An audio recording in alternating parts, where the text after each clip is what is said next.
ہم سے بھی کوٹ لیا, انہوں نے چائنا سے بھی کوٹ لیا, اور انہوں نے انڈیا سے بھی کوٹ لیا. الحمدللہ ہم نے ان کا ٹینڈر کو ون کرا. ہم اس وقت انگلینڈ کی مارکیٹ کے اندر ہیں, اور انگلینڈ کی مارکیٹ میں ہمارا کمپٹیشن چائنا سے بھی ہے, ہمارا کمپٹیشن جو ہے وہ اس سے اپنا ٹرکی سے بھی اور انڈیا سے بھی ہے. اور میں آپ کو یہ وہ تمام چیزیں بتا رہا ہوں کہ جو آپ کی وی باب کے اوپر موجود ہوں گی, میری بھی ساری ڈیٹیل وی باب پہ موجود ہوں گی.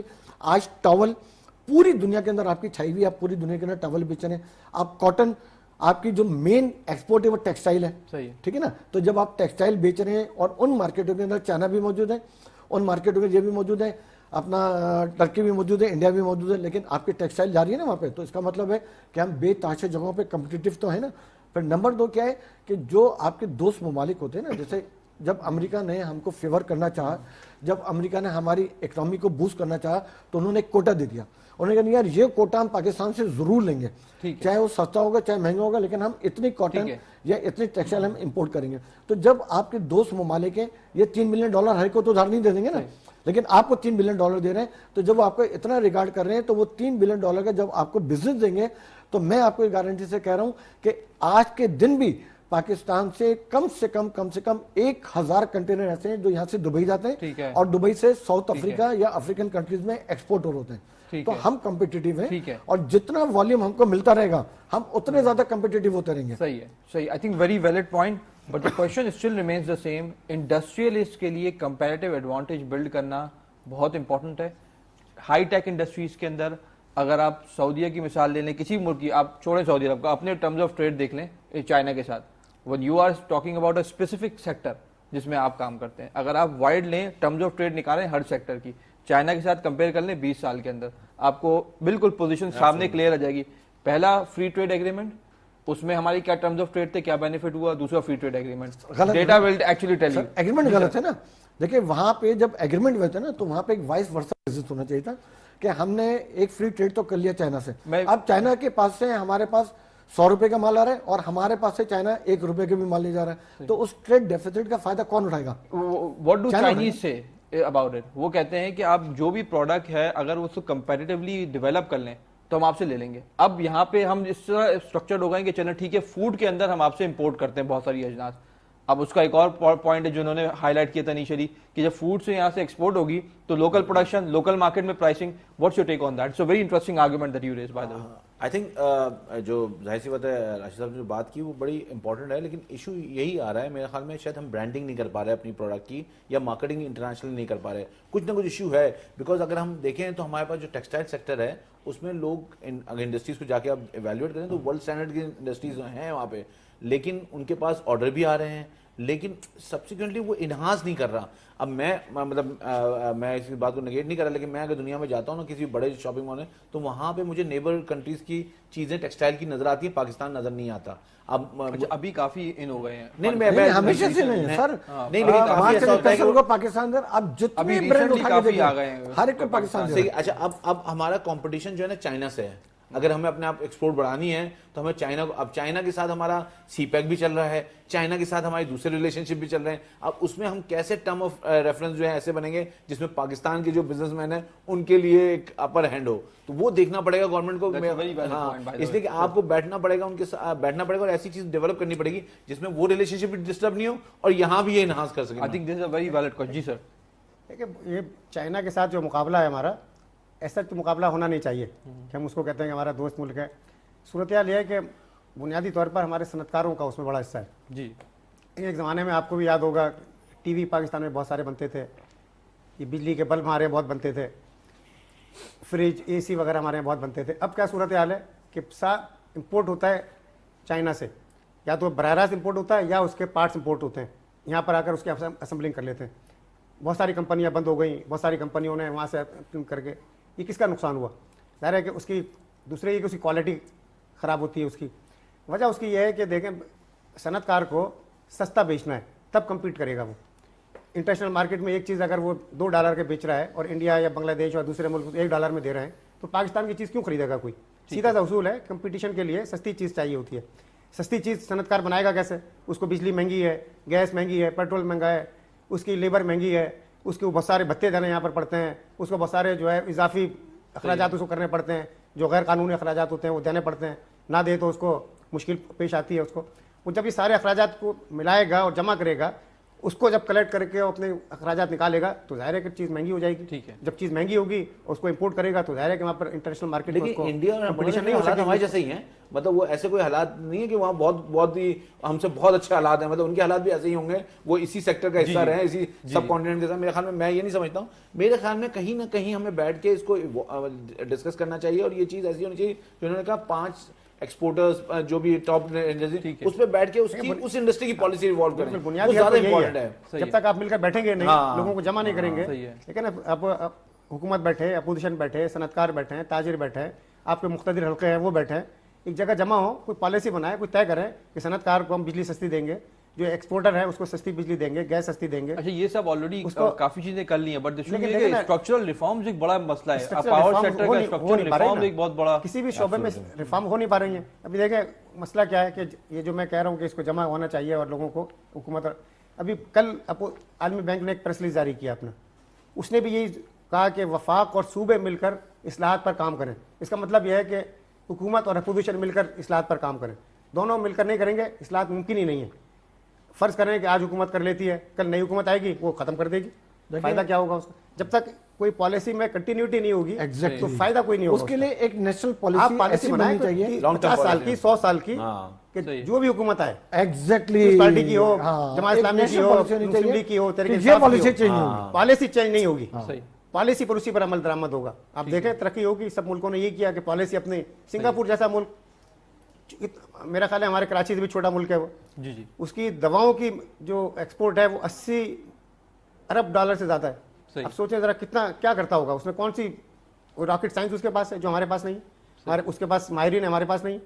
ہمارے پاس صرف مسئلہ صرف یہ ہے کہ ہمارے پاس ایک ویژن نہیں ہے, ہم دیانتدار نہیں ہیں. ویژن ہے یہ ایک جو دیانتدار نہیں ہے, ہاں یہ شارٹیج انڈیویجول لیول پہ that is where the problem ہے. لیکن آج یہ نہ کہیں کہ ہم دیانتدار نہیں ہیں, آج یہ کہیں کہ ہمارے پاس ایک لیڈرشپ اچھی نہیں ہے. اسی کو لیڈرشپ, اب تو لیڈرشپ اچھی ہو گئی ہے, اب آپ کو اس سے اچھی لیڈرشپ کہاں ملے گی؟ میں وہی کہہ رہا ہوں ہر چیز کی تو سب چیزوں کو تو ہمارا جو مسائل ہے نا, ہمارے پرانے لیڈرز نے ہم کو تباہ کرا ہے. دیکھیں پاکستان کو جنگل سے نکلنے کے لیے آپ بلیو کریں, ہم اس وقت جو پاکستان کے پاس جو چیزیں موجود ہیں, میں آپ کو ایک ایک کر کے گناتا ہوں, جو آپ کو پوری دنیا میں کسی کے پاس نہیں ہے. دیکھیں دنیا کے بہترین پہاڑ آپ کے پاس ہیں, دنیا کے بہترین جنگلات آپ کے پاس ہیں, دنیا کے بہترین دریا آپ کے پاس ہیں, دنیا کے بہترین کاٹن آپ کے پاس ہے, دنیا کے بہترین فروٹس آپ کے پاس ہیں, دنیا کی بہترین ویجی آپ کے پاس ہے, اور 60% آپ کے بلو کالر یوتھ موجود ہیں.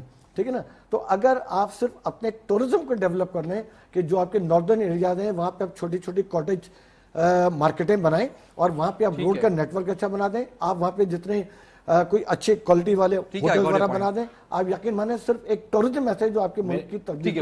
ایک چیز اس میں دنیا کے بہترین لوگ بھی ہمارے پاس ہیں, یہ سب سے امپورٹنٹ چیز ہے, اس لیے کہ ہم جہاں جاتے ہیں اپنا چاہے وہ بزنس ہو, جہاں بھی ہم جاتے ہیں اپنا مارک چھوڑ کے آتے ہیں. تو یہ بات ہے کہ اب گورنمنٹ کی جو پالیسی ہے اس میں مجھے لگ رہا ہے کہ چیزیں آگے جائیں گی, اور لیکن ایک گورنمنٹ کو ذہن میں رکھنا چاہیے کسی بھی انڈسٹری کسی چیز کو بھی ٹیکس ایگزمپشن نہیں دینی چاہیے. صحیح, I think very valid point. کم ریٹ آف ٹیکس ہو, سب پہ ٹیکس ہو. بالکل. On that note we'll conclude today's shows. بہت بہت شکریہ انور صاحب پروگرام میں شامل ہونے کا. It's wonderful. ابرار صاحب آپ پہلی بار پروگرام میں شامل ہوئے. راجی صاحب it's always great talking to you. آپ سے بڑی کھڑی کھڑی ڈسکشن ہوتی ہے. ناظرین آپ کو ٹیمپریریلی تو لون مل جائے گا, اور آپ کے لیے گورنمنٹ آف پاکستان محنت کر رہی ہے اور لون اچیو کیا ہے, اسٹیبلٹی آ رہی ہے, G D P growth rate کے فگرز جو ایکسپیکٹڈ ہیں 5% پلس وہ اچیو ہو جائیں گے. لارج سیکٹر مینوفیکچرنگ گرو کر رہی ہے, لیکن structural reform has to improve right now. Structural reforms کو بہتر کرنا بہت ضروری ہے. اس کے ساتھ ہی ہمارے پروگرام کو ختم ہو جاتا ہے. اپنے میزبان باقر عباس جعفری کو اجازت دیجیے.